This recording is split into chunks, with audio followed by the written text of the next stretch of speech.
పసుపు రైతులను అడగక 87 లా మళ్ళా స్పైసీస్ బోర్డు అసలు స్పైసీస్ లో 1% ఉత్పత్తి ఉండదు కేరళది. అది తీసుకుపోయి ఆడ కేరళలో పెట్టింది, కొచ్చిన్లో పెట్టింది మీరు, మీ ప్రభుత్వాలు, మీ గాంధీలు. ఇవాళ ఆ స్పైసీస్ బోర్డుకి వెళ్లి పసుపుకి ప్రత్యేక బోర్డు గత 34 సంవత్సరాల ఇది స్పైసు ఫస్ట్ టైం బోర్డు వస్తున్నది. అది మా ఘనత. కిందికెళ్ళి మీద దాకా ఎడమకెళ్ళి కూడి దాకా నడుచుకుంటూ తిరుగుతున్నాడు చూడు, అసంటోడు డిక్లేర్ చేయలే.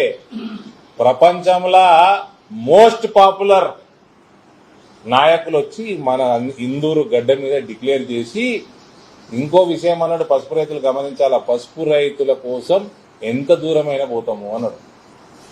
రైతులు మోసపోకుని దిక్కుమాల కాంగ్రెస్ పార్టీ రాజకీయాలకి విస్తీర్ణత మన ప్రాంతంలో తగ్గింది. ఎందుకు తగ్గింది మీకు తెలుసు, నాకు తెలుసు. పాపం తుమ్మల నాగేశ్వరరావు గారికి తెలియదండి. ఇక్కడ లేబర్ కాస్ట్ మహారాష్ట్రతో కంపేర్ చేస్తే 3 ఇంతలు ఎక్కువ.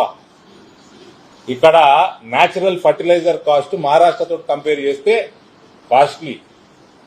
దీనికోసం ఏం చేస్తారో అది చెప్పండి నాగేశ్వరరావు గారు.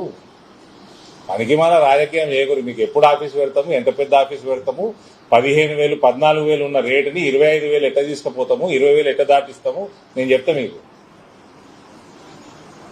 పూర్తిగా పేపర్ పబ్లిసిటీ కోసం ఈయన రాయాలి, ఓ పేపర్ కూడా రాయాలి.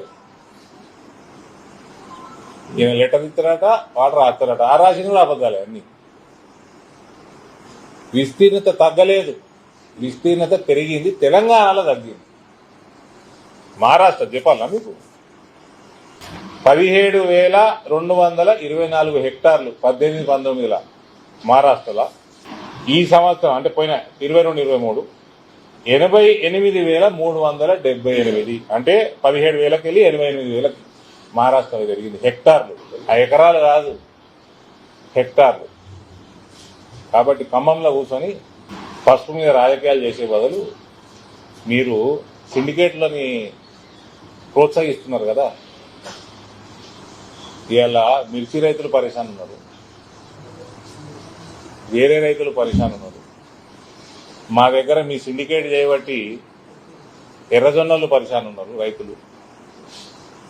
వాటి మీద దృష్టి పెట్టుంది. మార్కెట్ యార్డులు జర డెవలప్ చేసే పని చేయండి.